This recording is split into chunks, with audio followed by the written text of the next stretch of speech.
नमस्कार। क्या आपको भी मैथ्स मुश्किल लगता है? फिर तो आपको ये वीडियो ज़रूर देखना चाहिए, क्योंकि इस वीडियो को देखने के बाद आपको ये तो ज़रूर समझ में आ जाएगा कि मैथ्स आपको मुश्किल क्यों लगता है। जब आप बहुत छोटे थे, क्लास 1 में, केजी में, नर्सरी में, तब आपको तो मैथ्स बहुत आसान लगता था, तब आपको मैथ्स में इंटरेस्ट भी आता था। फिर ऐसा क्या हुआ कि जैसे-जैसे क्लास बढ़ती गई, आपके लिए मैथ्स मुश्किल होता गया, मैथ्स में आपका इंटरेस्ट कम होता गया। इसकी वजह ये है कि कहीं न कहीं मैथमेटिक्स को पढ़ने में या जिसने आपको पढ़ाया, पढ़ाते समय या पढ़ते समय थोड़ी-सी चूक हो गई। वो चूक क्या थी? मैंने अपने पहले की वीडियोज़ में भी इस बात की चर्चा की थी कि मैथमेटिक्स में हम अक्सर क्वेश्चंस को सॉल्व करने पे जोर देते हैं, हम उसके पीछे के कॉन्सेप्ट को नहीं समझते हैं और गलती वहीं से शुरू होती है। ये ऐसा नहीं है कि किसी बड़ी क्लास में आने के बाद गलती शुरू होती है, बहुत प्राइमरी लेवल पे, बहुत बेसिक लेवल पे। जब मैंने सोचा कि आपकी गलतियों की एनालिसिस करके आपकी गलतियों को, आपकी समस्याओं को दूर करने के लिए वीडियोज़ बनाऊँ, तो मुझे लगा कि मुझे शुरुआत बहुत नीचे से करनी पड़ेगी। क्योंकि गलती बहुत निचले स्तर से ही शुरू हो जाती है, बहुत फंडामेंटल लेवल पे मिस्टेक्स स्टार्ट हो जाते हैं। तो मेरी कोशिश ये है कि आजकल जब आप स्कूल नहीं जा पा रहे हैं, घर में बैठे हुए पढ़ाई कर रहे हैं, तो क्यों ना आप अपने बेसिक कॉन्सेप्ट्स को ठीक करें, अपने बहुत मैथमेटिक्स के फंडामेंटल्स को ठीक करें, तो आपको बड़ी क्लासेस में जाने पर भी मैथमेटिक्स में कोई दिक्कत नहीं आएगी। आपने देखा होगा कि जब आप बड़ी क्लासेस में चले जाते हैं 7th, 8th, 9th, 10th, तब भी आपसे बहुत सिली मिस्टेक्स होते हैं, छोटी-छोटी गलतियाँ होती हैं। आपको अक्सर कहा जाता है कि अरे तुम केयरलेस हो, केयरलेस होने की वजह से तुमसे सिली मिस्टेक्स होता है।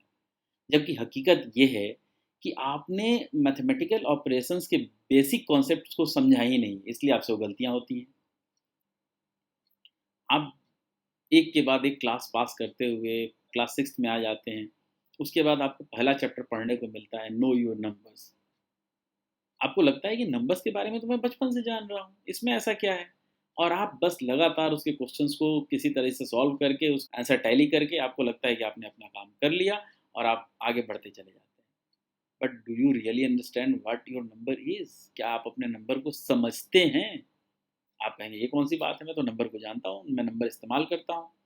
Of course, you read number, you right number, you use number, but do you really understand what your number is? आपका नंबर बना कैसे है? आपने इसको समझा है? एक छोटा-सा एग्ज़ाम्पल लेते हैं। आप जब बचपन में काउंटिंग सीखते हैं, तो आपको कैसे सिखाई गई है काउंटिंग? आप 1 से लेकर के 10 तक की काउंटिंग तो बहुत आसानी से सीख लेते हैं। उसके बाद आप क्या करते हैं? 1, 1, 11, 1 टू 12, चूक यहीं से शुरू हो जाती है। कभी आपने सोचा है कि 2 1 मिल कर के 11 कैसे बन जाते हैं? 1 और 1 को जोड़ने से 11 बन जाता है, या 1 और 1 को मल्टीप्लाई करने से 11 बन गया? आखिर ये 11 कैसे बन गया? और 11 अगर 2 1 से बना है, तो इसका मतलब है कि क्या वो दोनों 1 एक ही जैसे हैं? क्या रोल है उनका इसमें? तो इस तरह से नंबर को समझना एक अलग बात है, नंबर्स को इस्तेमाल करना अलग बात है। So let's try to understand the numbers. Numbers हैं क्या? कैसे बनते हैं नंबर्स? जब इसको हम समझेंगे, तो आगे जब हम क्वेश्चन सॉल्व करेंगे अगले लेवल पे, तो हमसे गलतियाँ नहीं होंगी। So let's have a look. एक नंबर आपकी स्क्रीन पर है, जिसे आप आसानी से पढ़ सकते हैं। आप कहेंगे ये कौन-सी बड़ी बात है? ये तो 22 है।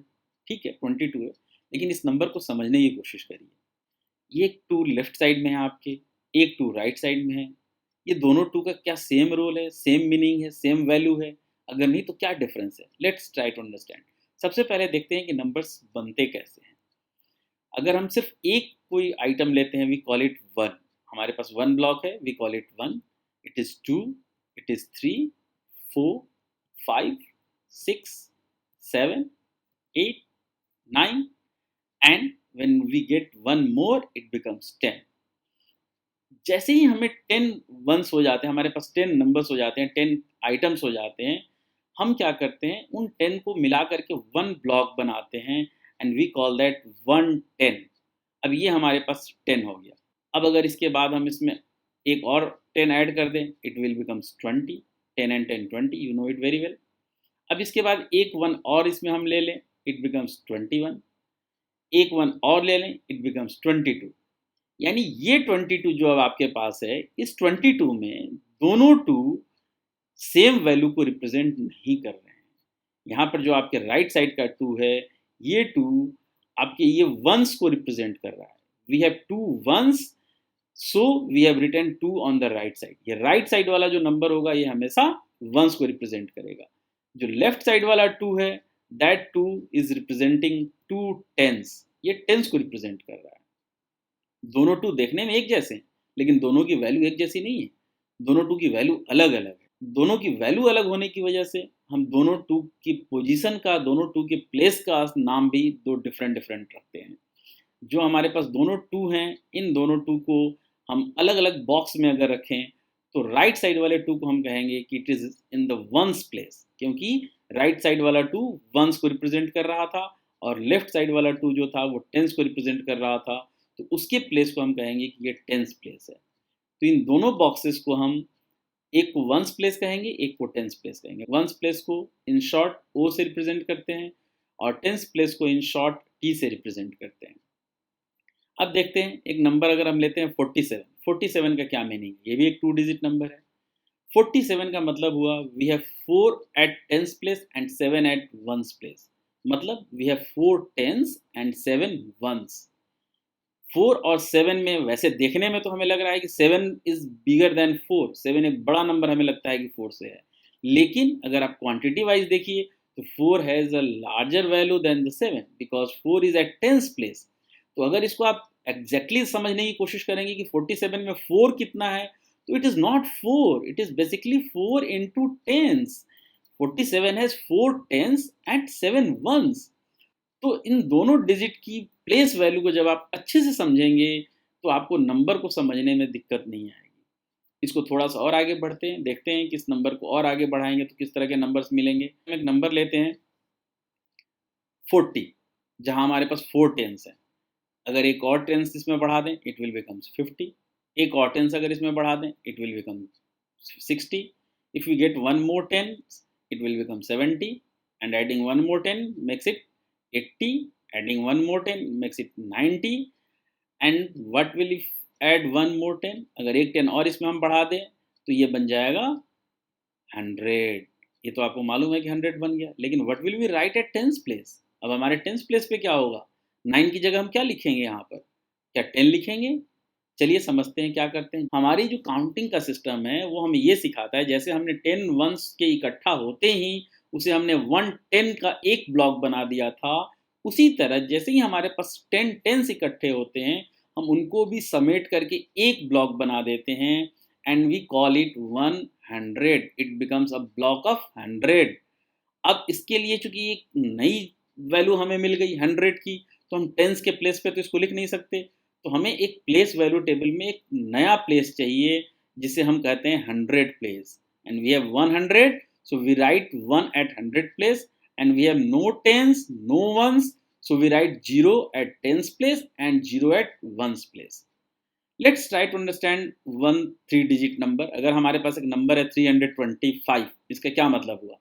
इसका सिंपल सा मतलब ये हुआ कि we have 3 hundreds, we have block of 3 hundreds and 2 tens and 5 ones.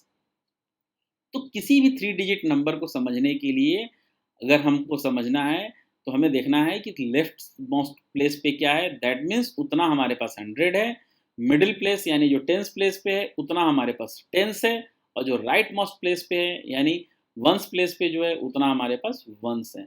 So if we will write it in expanded form तो ये क्या हो जाएगा, 325 can be understood as 3 into 100 plus 2 into 10 plus 5। तो ये तो 3 डिजिट नंबर्स को समझने की बात। अगले वीडियो में मैं कोशिश करूंगा कि आपको और बड़े नंबर की बात लेकर के आऊं, आपको बड़े नंबर के भी कॉन्सेप्ट समझाऊं कि बड़े नंबर कैसे बनते हैं। इसी तरह जब हम 10 हंड्रेड्स को लेते हैं तो क्या बनता है, उसके बाद और बड़े नंबर लेते हैं तो क्या बनता है, प्लेस वैल्यू कैसे बढ़ती जाती है। अगर आप जानना चाहते हैं तो आप अगले वीडियो का वेट करिए। Till then, good bye.